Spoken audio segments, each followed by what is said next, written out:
Hey guys, welcome back to a brand new video. Man, it looks like I got a haircut. I guess something looks off about this, huh? But anyway, I am really excited for tomorrow. Today's finally the last day of the 2 weeks the Watcher told us to wait before we could go to the second dimension to revive Dwayne. And, you know, we've gotten a lot done in these 2 weeks. I kind of want to get one more big collab in before I set out and hopefully revive our friend. So, I know exactly who to call in this situation.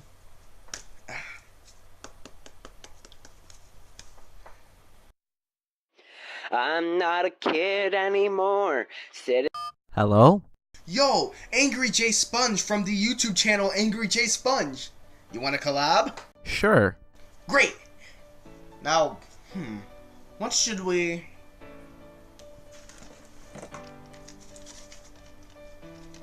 I got it. We should talk about Nickelodeon movies. Okay. Now, what I'm thinking we do is talk about good and bad Nickelodeon movies, but since that would take way too long if we both did that, I think we should split it to where I do the good ones and you do the bad ones. But to keep things simple, we should only talk about ones based on Nicktoons, so no Rango or Angus or anything like that. But it could also include live-action movies like the TNMT movies or The Last Airbender. However, you can include TV movies if you want, like Grow Up Timmy Turner or The Jungle Movie, but if you're going to do that, try to keep it to a minimum of one per list. Not too complicated, right, Sponge? Great. So let the countdown begin. Number 5. Barnyard. Barnyard is not the worst film of all time. There is way more films I would scream a Woody ass off like this piece of crap. But Barnyard is just one of those films that isn't memorable. It's alright, but if you're looking for a funny cow movie, this isn't it. Number 5! Jimmy Neutron. Besides Rugrats or SpongeBob, whenever people think of Nickelodeon movies, this is the movie that usually comes to mind. Unlike the others on this list, Jimmy Neutron was a movie before becoming a series, but I'm still gonna count it since there were multiple shorts before this and... whatever. So Jimmy Neutron. It was a very plausible movie revolving around Jimmy Neutron, the smartest being in the multiverse according to the Fairly Odd Parents, and his friends traveling across space to rescue their parents after they were abducted by chicken-worshipping aliens. Weird plot, I know. This movie is held in high regard by many people in the animated community, and while I don't believe it's the best Nickelodeon movie, considering all the plot holes and all, how the fuck can they fucking breathe in space? Where are all the teenagers in this world? Are they considered adults or kids? Where are they? Why did Jimmy tell Sheen to walk a mile to a ship by himself in a heavily guarded facility, and how did it work? But it is still a good movie overall, and has earned the number 5 spot. Number 4.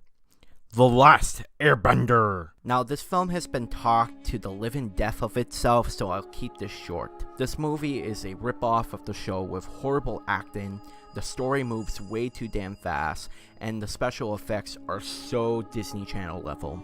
I would not watch this, just watch the TV show. It's so much more better than this. Number 4!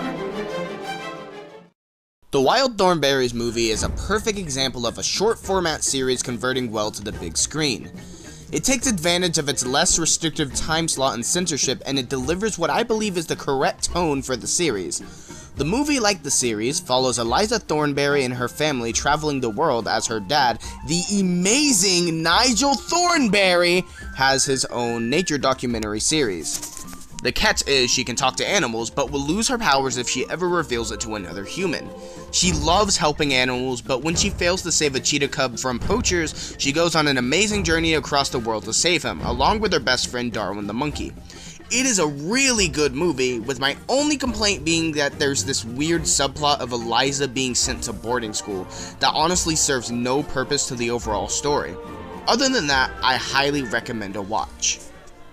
Number 3.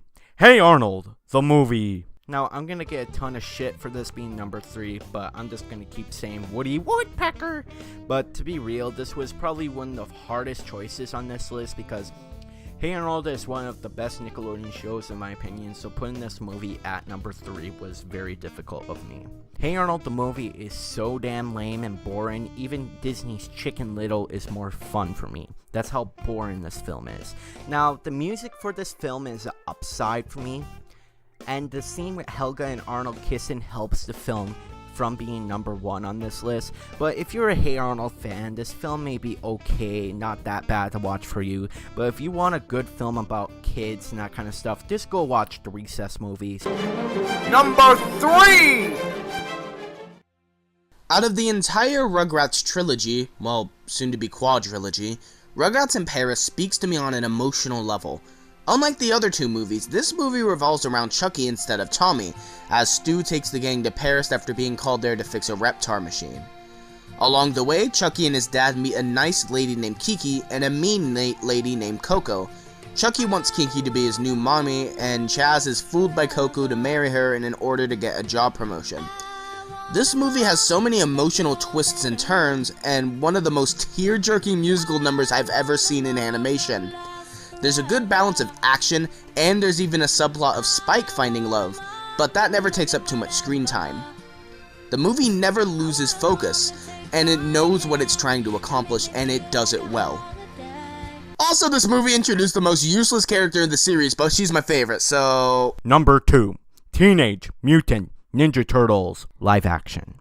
Now, Teenage Mutant Ninja Turtles is one of those franchises that have been milked for a very long time, and this film is a great example. This film is boring. Not even the fight scenes get me off my phone. The film's plot is okay, but I cannot stand April O'Neil being Megan Fox. Now, if you're a fan like Hey Arnold, you may like this film, but I just found this a waste of time like Hey Arnold the movie. Number 2!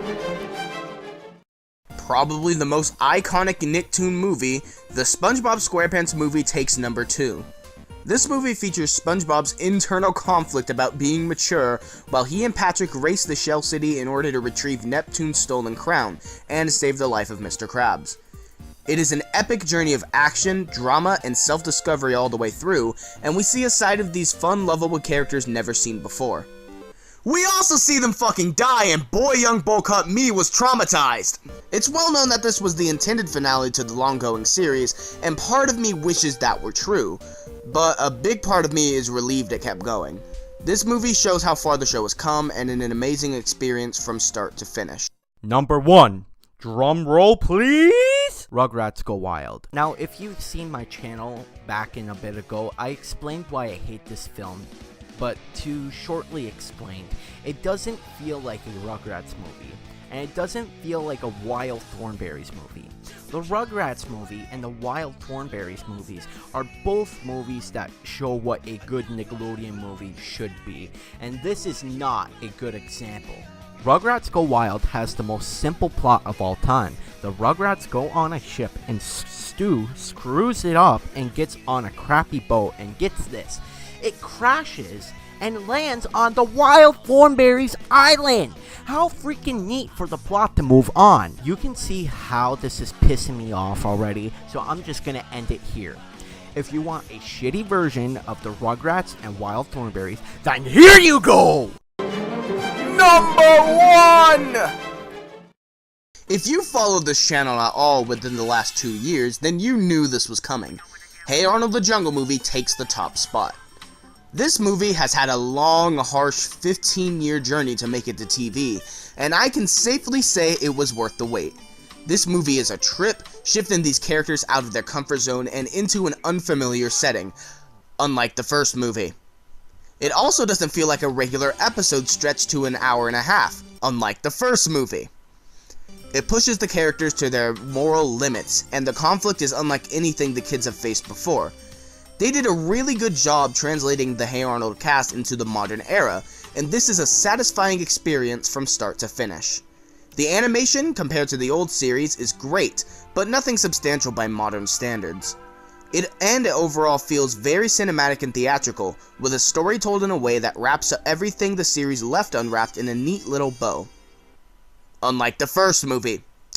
The movie made for TV feels more theatrical and cinematic than the first one, which was made for theaters. It's even longer than the first. How do you do that? Hey Arnold, the Jungle Movie is the textbook example of a Nicktoon movie done right, and is an amazing conclusion to a beloved series.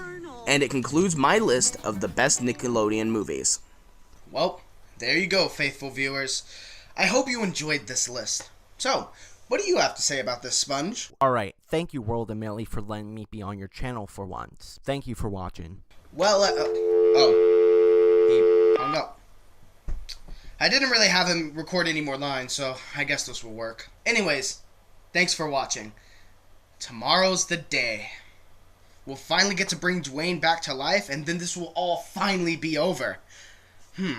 Though, I wonder if I can cross anyone off the list of collabs I want to eventually do. Yeah. Let's see. Let's see. Dos McJewel, Ethan, Devin. Angry J Sponge. Now, who's next?